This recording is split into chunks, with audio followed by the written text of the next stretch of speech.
इते वांखे अहम ख़बर ॾियूं पिया मौसम के हवाले से सखर ऐं लाड़काने डिवीज़न में तेज़ ऐं हल्की बरसात जो सिलसिलो जारी है। बरसात सबब सखर लाड़काने डिवीज़न जा 212 फीडर ट्रिप थी विया।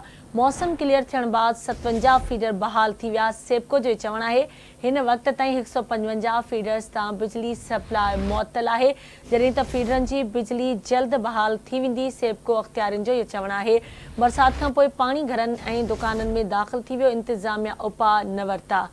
अहम ख़बर अवां सां शेयर कई पिया। सखर ऐं लाड़काने डिवीज़न में तेज़ ऐं हल्की बरसात जो सिलसिलो जारी है।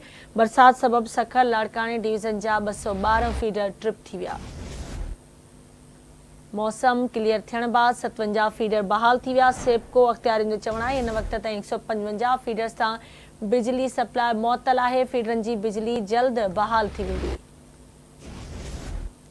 तफ़सील मालूम कंदासीं आवाज़ न्यूज़ रिपोर्टर शाहिद चन्ना खां। जी शाहिद, कहिड़ा तफ़सील आहिनि, आगाह कजो। जी बिल्कुल, सखर ऐं लाड़काने में शदीद बारिशुनि खां पोइ सखर लाड़काने जा जेके 112 फीडर आहिनि उहे ट्रिप थी विया आहिनि। लाड़कानो डिवीज़न में मौसम क्लियर थियण बाद 57 फीडर जेके आहिनि उहे बहाल थी विया आहिनि। इहो आहे चवण सेप्को इंतज़ामिया जो। सेप्को वधीक चवण आहे त सखर ऐं लाड़काने डिवीज़न में ताल 155 फीडरनि जी जेका सप्लाई आहे उहा हिन वक़्त ताईं मुअत्तल आहे। जल्द उन्हनि जी बहाली लाइ जेके आहिनि उहे कदम खयां पिया वञनि।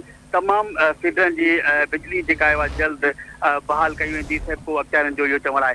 जीअं त गुज़िरियल राति तेज़ बरसातुनि खां पोइ सखर ऐं लाड़काने डिवीज़न में जेको आहे उहो बरसातुनि जे सबबि बिजली जो जेको निज़ाम हुयो डवाडोल थी वियो। हिन वक़्त ताईं कुझु इलाइक़नि में जेके आहिनि उहे फीडर जेके आहिनि उहे बहाल थी चुका आहिनि ऐं ॿियनि इलाइक़नि में जेको आहे उहो बिजली तार हिन वक़्त ताईं जेका आहे उहा बिजली जी फराहमी जेका आहे उहा बंदि थियल आहे। जी ठीकु आहे, मुंहिंजी महिरबानी शाहिद अपडेट करण लाइ।